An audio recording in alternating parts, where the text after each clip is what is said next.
नमः सिद्धेभ्यः।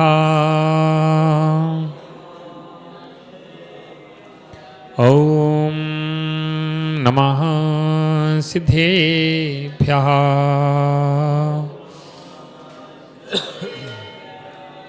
मंगलम भगवान वीरो मंगलम गौतमो गणी मंगलम कुंद कुंदाद्यो जैनो धर्मोस्तु मंगलम।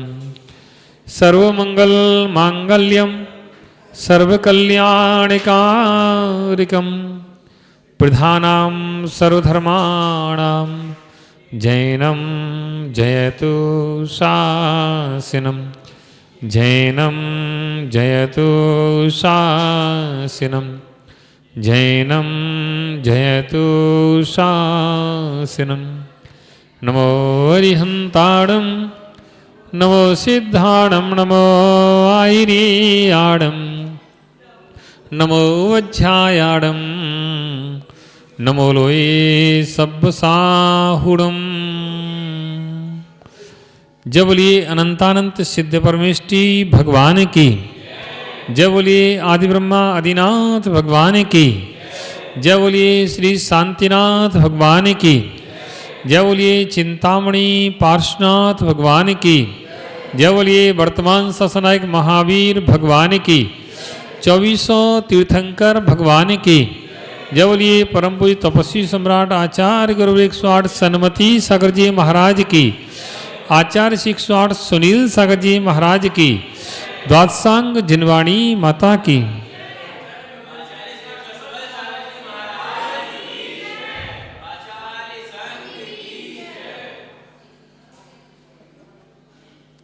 प्यारे बंधुओं,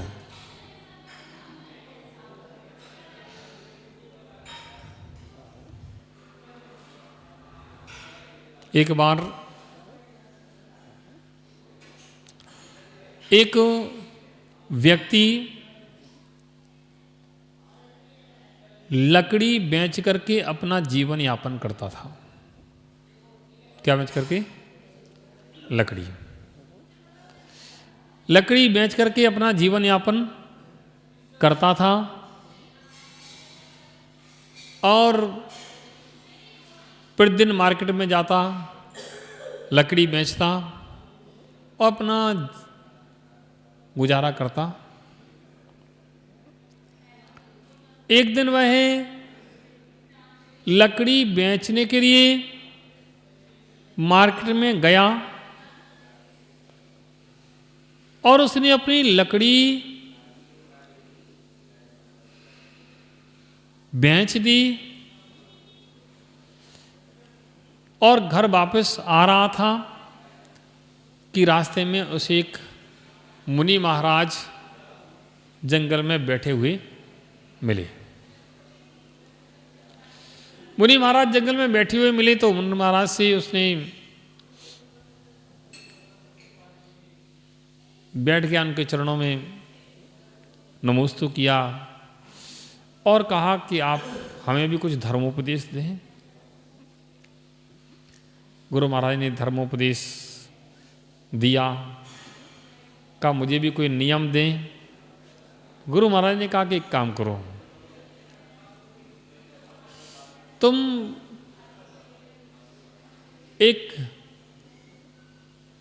कहा कि मुझे ऐसा नियम दो, कुछ दो ऐसा जिससे हमारे जीवन में हमारी वृद्धि हो। तो ने कहा एक काम करो, तुम नमोकार मंत्र का जाप किया करो। कौन से मंत्र का? नमोकार मंत्र का। उसने कहा महाराज नमोकार मंत्र का जाप अब पढ़े तो उसको याद नहीं हो। तो गुरु महाराज बोले काम करो, केवल नमो अरिहंताणम बोला करो। क्या बोलो? नमो अरिहंताणम। उसने कहा ठीक है, अब नमो अरिहंताणम। अब कोई भी काम करता नमो अरिहंताणम। क्या बोलता? नमो अरिहंताणम। कोई काम शुरू करे नमो अरिहंताणम। वह अपने घर गया, घर पहुंचा पत्नी ने कहा कि पानी पियोगे कि नमो हरिहंताणम। उसने पानी पियोगे क्या? नमो हरिहंताणम। कुछ बोले ही नहीं, नमो हरिहंताणम। पत्नी परेशान, क्या हो गया? भोजन बनाया उसने, भोजन बनाया कि भोजन कर लो कि नमो हरिहंताणम, कि ऐसा काम कर लो नमो हरिहंताणम। जब पूछे तो नमो हरिहंताणम। पत्नी का भी दिमाग गर्म हो गया, अब हो ही जाएगा। उसने क्या डुमका, नमो हरिहंताणम करते रहते हो, नमो हरिहंताणम। अब ऐसे प्रसंग बन गया, ऐसा प्रसंग बन गया, उसको गुस्सा आ गया, तीव्र गुस्सा आया। गुस्सा आया तो उसने चूल्हे से लकड़ी निकाली और पति के सिर पर दे मारी। कोयले वोले अंगारे बिखर गए, नमो हरिहंताणम। तब भी उसने कहा नमो हरिहंताणम। सिर पर लकड़ी पड़ गई, फूट गई पूरी। थोड़ी देर बाद देखा तो जितने अंगारे थे वह हीरे बन गए। क्या बन गए? वे अंगारे हीरे बन गए, नमो हरिहंताणम। वे अंगारे हीरे बन गए। उसने वे देखा तो बड़ी खुश हुई कि ये काम बढ़िया हो गया। उसने सारे हीरे समेटे और उसके पति ने भी देखे, बस उसको और सिद्धांत बढ़ गया कि नमो हरिहंताणम। अब तो उसने बाजार में हीरा बेचा और बढ़िया सुंदर पैसे मिले। उसने मकान बढ़िया बनाया, बढ़िया दुकान खोल ली, बस जो काम करे नमो हरिहंताणम। उसका पड़ोसी जो है वह देख रहा था, पड़ोसिन, कि कल इसके बाद कुछ नहीं था, आज इसके बाद इतना सब आ गया, कहाँ से आया, आखिर आया कहाँ से? तो एक दिन पड़ोसिन अपनी पड़ोसिन के पास आए और पूछा कि एक बात बताओ कि तुम्हारे पास अभी कुछ नहीं था, ये सब आया कहाँ से? हंसी हंसी में, हंसी महिलाएं हंसी हंसी में पूछ लेती हैं सारी बातें। हंसी हंसी में पूछ लिया कि बताओ तुम्हारे पास इतना सब आया कहाँ से? तो उसने बताया कि ऐसे हमारा पति जो है वह जंगल में जाता था लकड़ी लेने के लिए। उसको एक मुनि महाराज मिले थे, उन मुनि महाराज ने एक मंत्र दिया और उस मंत्र को वो जपा करता है। तो एक दिन गुस्सा में मैंने उसके सिर पर लकड़ी मार दी तो वे लकड़ी जलती हुई लकड़ी थी, अंगारे सब बिखर गए और वे सब हीरे बन गए। तो बस उन हीरों से ही हमारा सब ये कारोबार आगे बढ़ गया। अब जब बगल में पड़ोसी की पत्नी थी, वो ये काम बढ़िया है। उसने अपने पति को समझाया कि देखो ऐसे ऐसे तुम्हें करना है, ऐसे ऐसे तुम्हें करना है, ऐसे ऐसे जंगल में जाना है लकड़ी लेने के लिए, और वहाँ कोई मुनि महाराज मिले मंत्र दें तो ऐसे ऐसे तुम्हें आना है, ऐसे ऐसे करना है, ऐसी ऐसी व्यवस्था सब है, तुम्हें समझ लो पूरी। उसके पति ने कहा कि क्यों तुम मुझे मारने पर तुली हो? हैं? ये कोई बात है? ऐसा कहीं होता है कि नहीं नहीं ये बात सत्य है। अब पत्नी की बात पति नहीं माने तो बड़ा टेंशन। उसने 2-4 दिन नहीं बात मानी तो घर में रोटी मिलना बंद हो गई, उसको अब रोटी नहीं मिलेगी, जाओ ऐसा काम करो, तुम्हें करना पड़ेगा। अब बेचारा किस्मत का मारा, बेचारा किस्मत का मारा गया जंगल में। ऐसे ही उसने मुनि महाराज के पास पहुंच गया। मुनि महाराज ने ठीक है, उन्होंने कह दी नमो हरिहंताणम, बोलो कोई बात नहीं। आया नमो हरिहंताणम। अब पत्नी ने कुछ पूछा कि पानी पियोगे, नमो हरिहंताणम, खाना खाओगे, नमो हरिहंताणम। उसने उठाई लकड़ी चूल्हे से निकाली और पति के सिर पर दे मारी और पति बेचारा ढेर हो गया, वो बेचारा मर गया बेचारा। नमो अरिहंताणम। एक को धन मिला, दूसरे को चोट मिली, बात सिर्फ नमो का मंत्र की है। वह भी नमो अरिहंताणम पढ़ रहा था, वह भी नमो अरिहंताणम पढ़ रहा था। एक को इतना बड़ा फल मिल गया, एक को उसका दुर्घटना या उसकी चोट लग गई, उसको घायल हो गया बेचारा। तो ऐसा क्यों? उसको भी फल मिलना चाहिए। तो कहने का तात्पर्य है, जो फल है वह फल ऐसे नहीं मिलता है, फल श्रद्धा से मिलता है। जब हमारे अंदर श्रद्धा होती है, हमारा श्रद्धा का अभाव होता है, श्रद्धा से जब हम कोई काम करते हैं तो उसका फल कई गुना बढ़ करके मिल जाता है। और जब श्रद्धा नहीं है तो हम कोई भी काम करें उसका फल उतना नहीं मिलता। प्यारे बंधुओं, फल की बात है। अगर फल ही चाहिए तो फल मिलेगा, लेकिन पहले हमें श्रद्धान होना चाहिए। कैसा श्रद्धान होना चाहिए? इदमेव दृश्यमेव, यही है, ऐसा ही है, अन्य अन्यथा नहीं है। भगवान जिनेंद्र ने जैसा कहा है वैसा ही है, अन्य अन्यथा नहीं है। भगवान जिनेंद्र की कई वाणी कभी झूठी नहीं होती है। भगवान जिनेंद्र ने तत्व का स्वरूप बताया है, ऐसा ही है, अन्य अन्यथा नहीं है। भगवान जिनेंद्र ने जो भी पदार्थ बताए हैं, जो भी द्रव्य बताए हो, ऐसे ही है, अन्य अन्यथा नहीं है। भगवान जिनेंद्र ने जो मोक्ष का मार्ग बताया है वैसा ही, अन्य अन्यथा नहीं है। जब हमारा श्रद्धान इस बात को लेकर के हो जाता है, जब हमारा श्रद्धान इस बात पर दृढ़ हो जाता है कि भगवान जिनेंद्र की वाणी सत्य होती है और झूठ नहीं होती है, जब श्रद्धा हमारे अंदर उमड़ जाती है तो फिर सारे काम अपने आप बनने लगते हैं। और जब तक श्रद्धा नहीं होती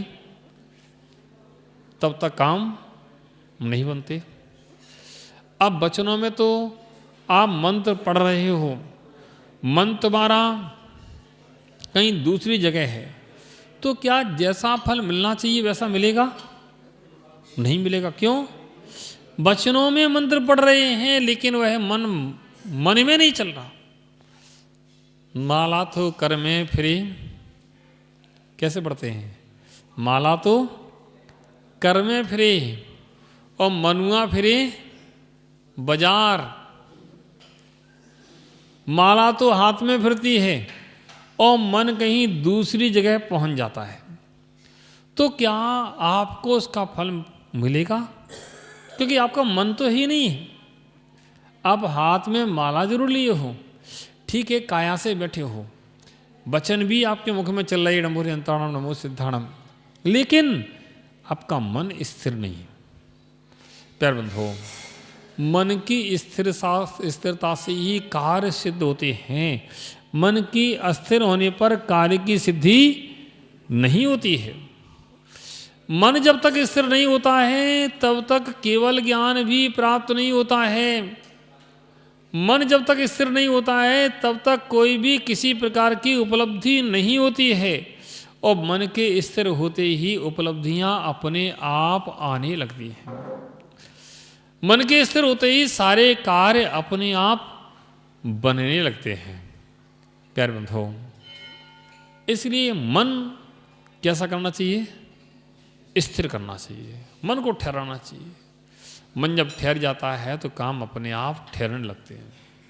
टीवी अगर चल रही है और टीवी में पहले के समय में, अब तो पता नहीं मुझे क्या होता है, पहले के समय बहुत पहले एक एंटीना लगा करते थे, है ना, छत के ऊपर, और टीवी चलती थी, दूरदर्शन आता था, है ना।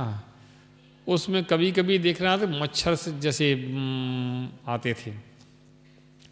तो क्या ऐसे मच्छर जैसी टीवी कोई चल रही हो और बगल में दूसरी कमरे में साफ टीवी चल रही, तो कौन सी वाली टीवी देखोगे? हैं? क्यों? मच्छर वाली क्यों नहीं? मच्छर वाली क्यों नहीं? क्योंकि उसमें चित्र समझ में नहीं आते, बात समझ में नहीं आती। अब बताओ, जब टीवी तुम देखते हो तब साफ देखना चाहते हो,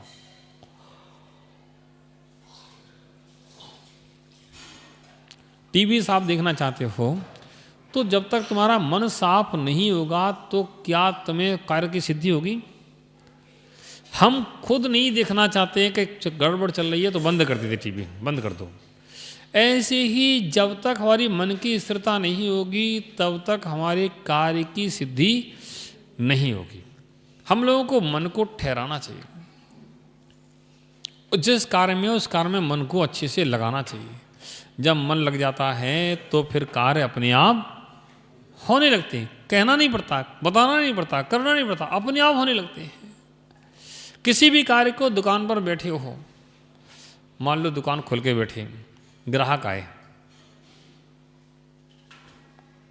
क्या नाम तुम्हारा? नवीन जैन। काय की दुकान है तुम्हारी?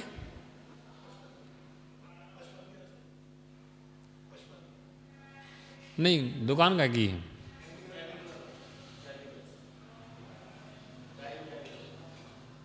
समझे नहीं? अच्छा, जो भी हो, हम ये कहते हैं मतलब दुकान तुम्हारी है और दुकान पर बैठे हो, ग्राहक आए, तुम्हारा मन और कहीं है, तो क्या ग्राहक सौदा लेके जाएगा? क्यों? हाँ,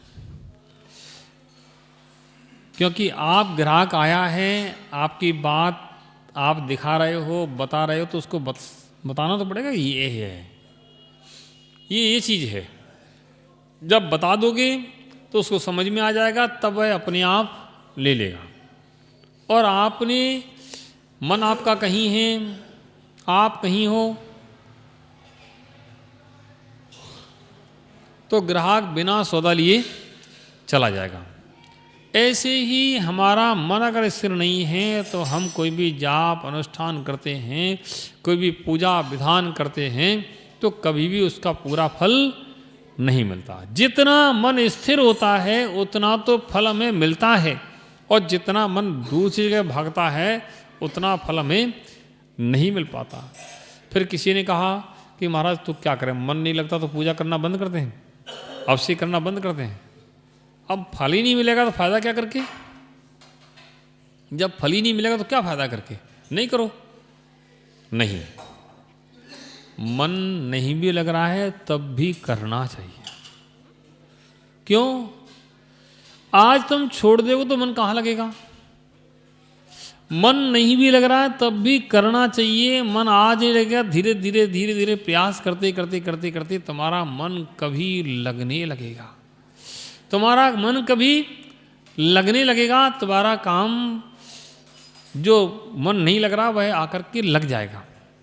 इसलिए मन को स्थिर करने के लिए हमें प्रयास करना चाहिए, और कार्य, पूजा पाठ, ध्यान, स्वाध्याय आदि ये भी छोड़ना नहीं चाहिए। देखो, उसने केवल नमो अरिहंताणम का जाप किया था। क्या किया था? नमो अरिहंताणम का। लेकिन उसने नमो अरिहंताणम में मन को लगा लिया था। कोई भी काम हो, नमो अरिहंताणम, नमो अरिहंताणम, नमो अरिहंताणम, मन को लगा लिया था। दुनिया देख करके उसको पागल कहेगी, ऊपर से पागल जैसा दिखेगा, लेकिन अंदर से पागल नहीं है। अंदर से उस श्रद्धा से भरा हुआ है कि गुरु महाराज के मुख से में मंत्र मिला है, और गुरु महाराज के मुख से मिला है तो ये गुरु महाराज के मुख से मिला हुआ मंत्र, उनके वचन हमारे कल्याण के लिए हैं। जब इतना श्रद्धान होता है कि गुरु महाराज के मुख से निकला मंत्र हमारे कल्याण के लिए होता है, उनके द्वारा कही गई वाणी हमारे कल्याण के लिए होती है, जब इतने हम श्रद्धान से भर जाते हैं तो काम अपने आप होने लगते हैं और मन लगने लगता है। और जब हमारा श्रद्धान नहीं होता है, ठीक है, महाराज ने कहा होगा, महाराज का काम ही कहना है, महाराज का काम कहना और हमारा काम सुनना। महाराज ने कह दिया, हमने सुन लिया, बात खत्म हो गई। ऐसा है क्या? ऐसा नहीं है, ऐसा नहीं है। महाराज की बात को, साधु की, कोई साधु बोलता है तो उस गुरुओं की बात को हम लोग बड़े ध्यान से सुनते हैं, है ना, और ध्यान से सुनना ही चाहिए।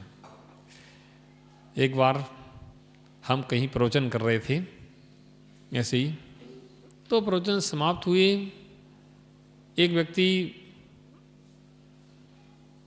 उठे, खड़े हुए और ऐसे हाथ झरा के, ऐसे झरा के उछल दिए, ऐसे झड़ाया उनने, नीचे ऊपर उछल दिए।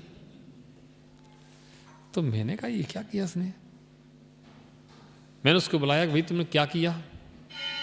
बोला क्या कि कुछ नहीं, मैंने तुमने ऐसे ऐसे किया था, तो ऐसे क्या किया? कि नहीं महाराज कुछ नहीं किया, कुछ नहीं किया। मैंने कोई बात तो है, बताओ तो। कि नहीं महाराज कुछ नहीं। अब कुछ बोले नहीं, तो मैं उसको कमरे में ले गया अंदर। मैंने अब यहाँ बैठो, बताओ तुमने ऐसा क्यों किया? कि महाराज नहीं कुछ नहीं, कुछ नहीं। मैंने कुछ तो है, बताओ तो क्या बात है?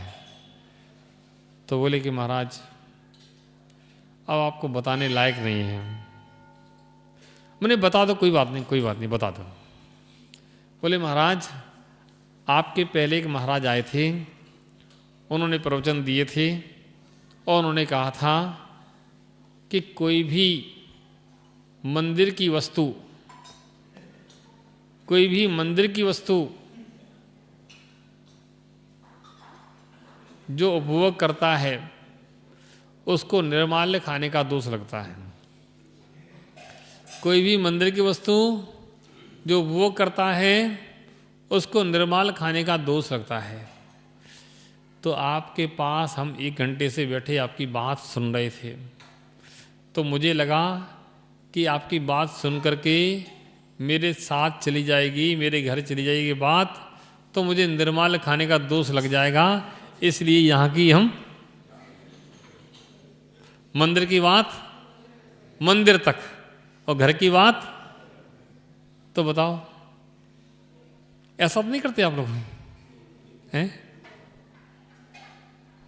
कि मंदिर की बात मंदिर में और घर की बात घर में?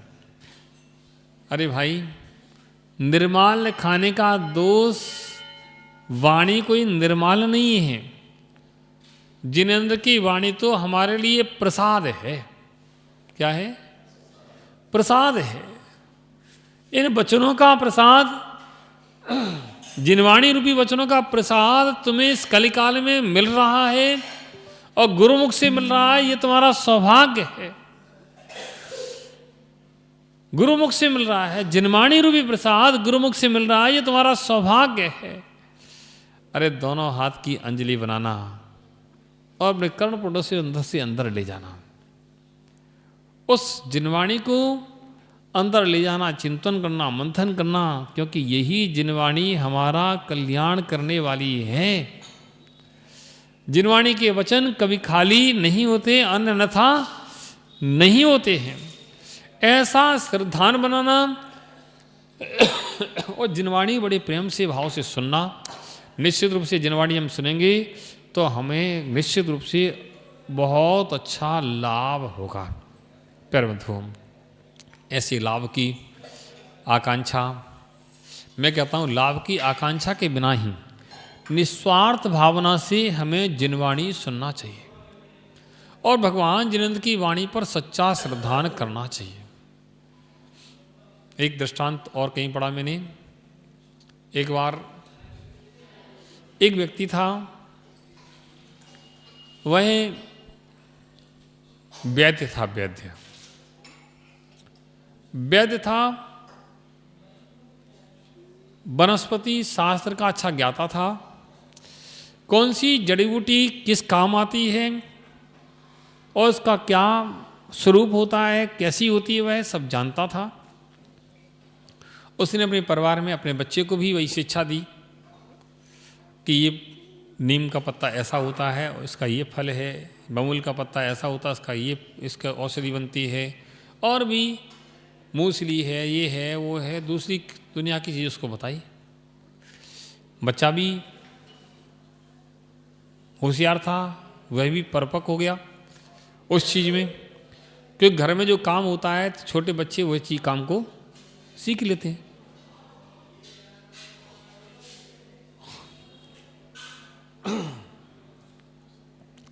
तो वह उसने बताई। तो एक दिन बच्चे को साथ में लेकर के वह वनस्पति शास्त्री एक स्थान पर गया। उसने बेटे से कहा, बेटा इस खाई के नीचे उतर कर, अंधेरा है नीचे, नीचे उतर करके तुमको एक वनस्पति मिलेगी, ऐसे इसका स्वरूप है, उसको तुम्हें नीचे से लेके आना है। वह बच्चा नीचे उतरा, उसके कमर में रस्सी बांधी, कमर में रस्सी बांधी और कहा कि देखो तुम नीचे पहुंचने के बाद पहुंच जाओ, काम हो जाए तो रस्सी हिला देना, संकेत आ जाएगा तो रस्सी हम खींच लेंगे ऊपर से। तो बात हो गई, रस्सी कमर में बांधी गई, बच्चा नीचे उतरा। नीचे उतरने के बाद उसने वनस्पति खोजना चालू की। अब खोजते खोजते 1 घंटा निकल गया, 2 घंटे निकल गए, 1 घंटे निकल गया, 2 घंटे निकल गए। वो व्यक्ति, बच्चा नीचे से नहीं आया, कोई संकेत नहीं मिला। अब उसने ऊपर से रस्सी हिलाई, तब भी कोई संकेत नहीं आया। सुबह 8 बजे नीचे गया, 10 बज गए, 11 बज गए, 12 बज गए, 1 बज गया, बच्चा भी नहीं आया। 2 बज गए, 3 बज गए। अब तो उसको चिंता हो गई कि आखिर छोटा सा काम, आधी घंटे का काम था, 4 बज गए, 8 घंटा हो गए, अभी तक नहीं आया, कोई संकेत भी नहीं आ रहा है।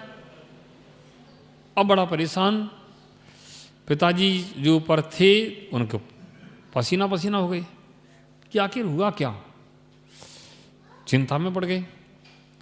वह थोड़ी देर बाद बच्चे का संकेत मिला, उन्होंने रस्सी खींची ऊपर से, बच्चा ऊपर आया तो पिताजी पसीने से तरबतर थे, पूरे पसीना पसीना।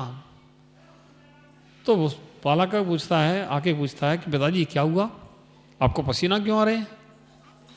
कि बेटा तुम इतनी देर हो गई, तुम्हें इतनी देर हो गई, इसलिए तुम्हारी चिंता के कारण पसीना आ गया।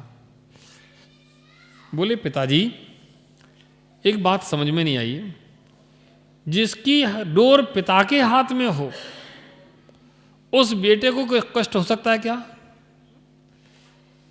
जिसकी डोर पिता के हाथ में हो उसको बेटे को कभी कष्ट नहीं हो सकता है, और आपकी डोर तो तुम संभाले हो, मेरी डोर तो तुम संभाले हो, कैसे कष्ट हो सकता है मुझे? ओह, मैं चिंतन कर रहा था, वह बालक जैसे पिताजी से कह रहा है कि मेरी डोर अगर आपके हाथ में तो मुझे क्या कष्ट हो सकता है। ऐसे ही हमारा श्रद्धान ऐसा हो कि अगर हमारी डोर 3 लोग के हाथ में हो तो हमें कौन सा कष्ट हो सकता है? कोई कष्ट नहीं हो सकता है। बस ऐसा श्रद्धान होना चाहिए कि बस हे भगवान, बस मैं तो आपके चरणों का दास हूँ, मैं तो आपके चरणों का दास हूँ, जैसा आपके यहाँ है वही मैं मानता हूँ, अन्यथा नहीं मानता। जब ऐसा श्रद्धान होता है तो बड़े बड़े काम अपने आप होते हैं, छोटे छोटे मंत्र भी बड़े बड़े काम कर देते हैं, छोटे छोटे मंत्र भी बड़े काम करने लगते हैं। अब कोई कहे महाराज कैसे मंत्र काम करते हैं? मंत्र तो मंत्र हैं, कोई नहीं जानता तो कैसे काम करेंगे? अरे नाग नागिन थे, उनके लिए पार्श्वनाथ ने उपदेश दिया, नमोकार मंत्र सुनाया। क्या वे नाग नागिन नमोकार मंत्र के अर्थ को जानते थे क्या? कौन बने? देव पर्याय में गए, नमोकार मंत्र सुना था, उस मंत्र का प्रभाव था, उसके बीजाक्षर ऐसे थे कि वह देव पर्याय को प्राप्त हो गए। एक कुत्ता था जिसे जीवेंद्र कुमार ने नमोकार मंत्र सुनाया था, है ध्यान? पढ़ा है आप लोगों ने? वह कहाँ गया? देव पर्याय में गया। नमोकार मंत्र को सुनाया था तो नमोकार मंत्र के अर्थ को जानता था क्या वो? फिर कैसे हो गया? अर्थ ही नहीं जानता था ये नमोकार मंत्र है, इसका ये प्रभाव है, और देव बन गया। एक बैल को भी नमोकार मंत्र सुनाया गया, वह बैल वह भी देव पर्याय में गया, बाद में सुग्रीव बना, तो बताओ, तो क्या नमोकार मंत्र के अक्षर को जानते थे क्या? वो तिरंज जीव थे। हम तो उसका अर्थ भी जानते हैं, उसके भाव भी जानते हैं, और वह तो उसको जानते ही नहीं थे, तब भी उसका प्रभाव होता है। ऐसे ही हम कोई मंत्र पढ़ते हैं तो उसका प्रभाव होता है। इसलिए बस अंतर इतना है, उसको अगर और मन से पढ़ा जाए तो उसका प्रभाव कई गुना बढ़ करके हो जाता है।